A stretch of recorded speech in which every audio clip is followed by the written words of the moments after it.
អតីតប្រជាបម្រើប្រជាកិច្ចបានពាក់កណ្ដាលបានជួបនឹងឧបសគ្គកណ្ដាលទីឲ្យលើនេះទឹកដីទាំងមូលបែងចែកជាចំណែក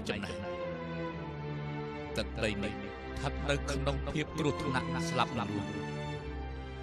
តែមន្ត្រីមានទួនាទីមិនបានបំពេញទួនាទីអ្នកដែលស្មោះត្រង់ជាតិស៊ូស្លាប់ក៏ស្លាប់នៅសមរភូមិ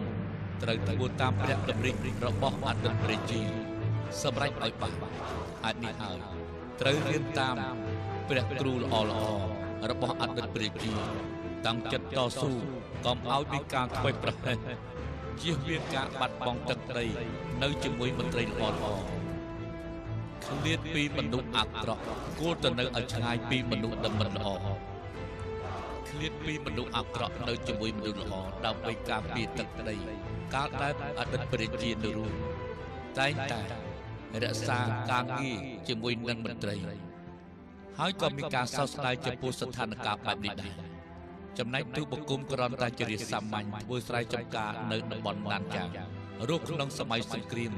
មិនបានបម្រើមានមន្ត្រីមានអំណាចធ្វើខុសចំណែកអតីតប្រជាមិនប្រកាន់ឋានៈរបស់ទូបង្គំហើយក៏មករកទូបង្គំទាំង3លេងនៅក្នុងផ្ទះសំពៅរបស់ទូបង្គំដើម្បីចូលរួមបម្រើប្រជាកិច្ចរបស់អតីតប្រជាទូបង្គំស្ម័គ្រចិត្តបម្រើអតីតប្រជានៅកិច្ចការគ្រប់យ៉ាង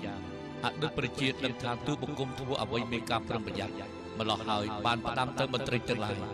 កិច្ចការទាំងឡាយត្រូវតែមានការពិភាក្សាគ្នាទាំងអស់ទូបង្គំក្រែងបម្រើរាជកិច្ចមិនបានដិតដល់ធ្វើឲ្យប៉ះពាល់ដល់ប្រកិត្តិនាមរបស់អតីតប្រជា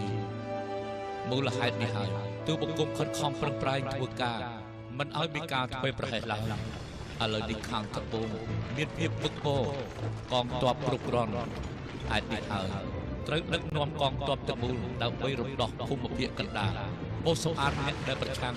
កសាងរាជវង្សហាននេះគឺជាការងាររបស់ទូបង្គំត្រូវធ្វើ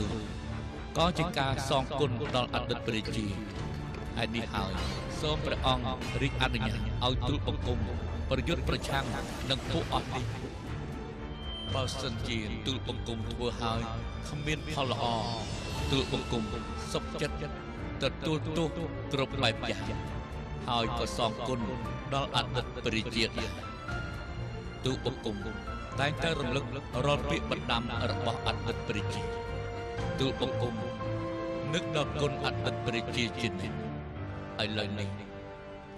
សូម្បីតែរូបទូបង្គំក៏ត្រូវ